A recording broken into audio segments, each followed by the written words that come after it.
Picture this Saturday morning 1999. You're in your pajamas with a bowl of sugary cereal and you have got 6 straight hours of pure animated gold ahead of you. Dexter's Laboratory, You, Didi! Powerpuff Girls, Stop, Mojo!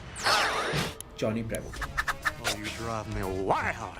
Fast forward to today, Saturday morning TV absolutely dead. The network that shaped millions of childhoods like you and me buried. Today I'm investigating exactly who killed Cartoon Network. And trust me, this wasn't an accident. This was murder.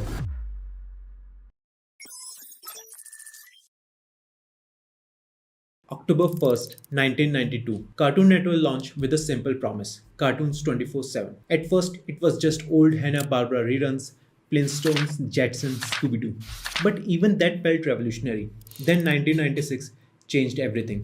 Cartoons launched with Dexter's Laboratory. Created by Gennady Tartakovsky, this wasn't just entertainment, it was an art. Smart writing, innovative animation, and complete creative freedom. The floodgates opened. Craig McCracken's Powerpuff Girls, When Partible's Johnny Bravo. Every show carried its own vision, its own art style, and above all, treated kids like you and me like we were smart. The numbers were insane. Cartoon Network became the number one network for kids 6 to 14. Powerpuff Girls episodes regularly hit 4 million viewers. That's bigger than most primetime shows today. But here's what made CN special. Adults watched too. Parents genuinely enjoyed sitting down with their kids. College students quoted Adventure Time. These weren't just cartoons. They were cultural phenomena that brought generations together. CN Studios was like Pixar for television. Shows were winning Emmys, Annie Awards, and critical acclaim. And the winner is The Amazing World of Gumball.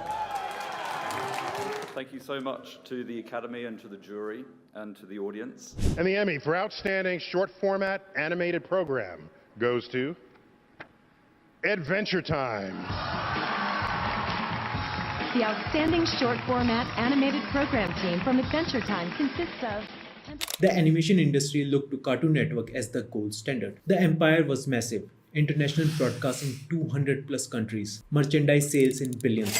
Powerpuff Girls alone generated over $2 billion in global revenue. For nearly 2 decades, Cartoon Network represented the best of what children entertainment could be. Creative, intelligent, artistic, and most importantly, made with love, not algorithms. But empires fall. And what killed Cartoon Network wasn't competition or changing times. It was something much more sinister, corporate greed. The man destined to deliver the final blow was already sharpening his blade. Quick reminder while we're here, if this content is helpful to you, we're just 70 subscribers away from 500. Smash that subscribe button to join our growing community. Your support means everything. All right, let's continue. Around 2010, streaming started disrupting everything. Netflix, Hulu, YouTube. Suddenly, kids could watch whatever they wanted, whenever they wanted. Cable subscriptions began dropping like stones. Saturday morning cartoons became obsolete overnight. Why wait for your favorite show at 8 am when you can watch it on your iPad at midnight? The era of appointment television was over, finished, gone, a relic of the past. Now, corporate executives love to blame streaming for CN's death. It's convenient, it's external. But here's the thing, other networks adapted. Disney thrived with Disney Plus. Nick found success on Paramount Plus. So why didn't Cartoon Network? Disney saw streaming coming and prepared. They invested heavily in Disney Plus, moved their best content there, and kept creating new shows. Their strategy embraced the future while respecting the brand. Even old content found new life. Avatar, The Last Airbender became Netflix's #1 show in 2020, 15 years after it originally aired. Proof that quality content doesn't care about platforms, it always finds a way to shine. Cartoon Network had it all, beloved shows, brilliant creators, and fans ready to follow them anywhere. But they chose a different path. And we were left behind. They chose to cut costs instead of investing in the future. They chose quick profits over long-term brand building. They chose to treat their greatest assets, the creators, as expendable. And that decision would prove fatal. Meet David Zaslav, Discovery Channel executive turned Warner Bros. CEO.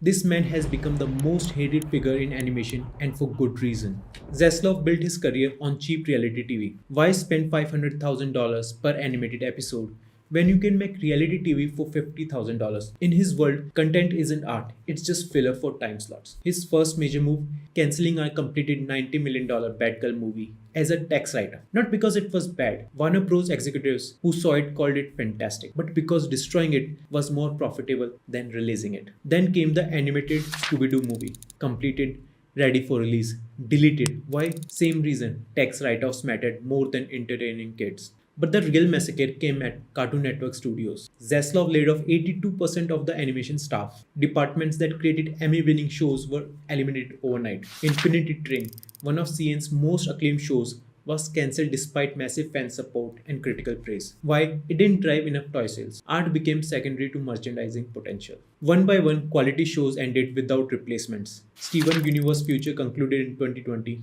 Adventure Time, Distant Lands in 2021. They didn't just let the Renaissance fade, they tore it down piece by piece. But Zaslav wasn't done. He started removing completed shows from HBO Max. Again, for tax write-offs. Years of works, millions of dollars, thousands of hours of creativity deleted to save money on taxes. Today's Cartoon Network is 80% Teen Titans Go reruns. One show consuming an entire network. This isn't accidental. It's cheaper to recycle than create. Zaslav turned CN into a content graveyard. Nothing symbolizes CN's fall more than Teen Titans Go. The original Teen Titans was sophisticated storytelling, complex characters, emotional depth, stunning animation. It was appointment television. Teen Titans Go, on the other hand, stripped away everything that made the original special. Complex emotions turned into cheap gags. Beautiful animations became cheap and simple. Cost per episode 70% cheaper than the original. But here's the conspiracy. CN didn't just air Teen Titans Go. They made it 80% of their entire schedule. Some weeks it was literally 40 plus hours of the same show. This wasn't programming, it was content dumping. Meanwhile, innovative shows were cancelled after one season. OKKO, Let's Be Heroes, Mao Mao, Victor and Valentino, all superior shows, all casualties of the TTG monopoly. Fans were furious. Petitions to bring back quality programming got 500,000 plus signatures. But corporate didn't care about quality. They cared about profit margins. Here's the real conspiracy. Teen Titans Go wasn't made for American kids. It was designed for international markets where simple humor translates easily and production costs are minimal. Instead of listening to fans, CN doubled down. More Teen Titans Go movies, spin-off specials. Because who needs a network when you can have a one-show empire? Teen Titans Go represented everything wrong with modern CN. Quantity over quality, profit over artistry, corporate mandate over creative vision. We're dropping the next part of this story very soon. Subscribe to the channel to support us and get notified when the second part 2 drops. I want to hear from you in the comments. How did you feel when you first saw things change? And let us know how we can keep improving.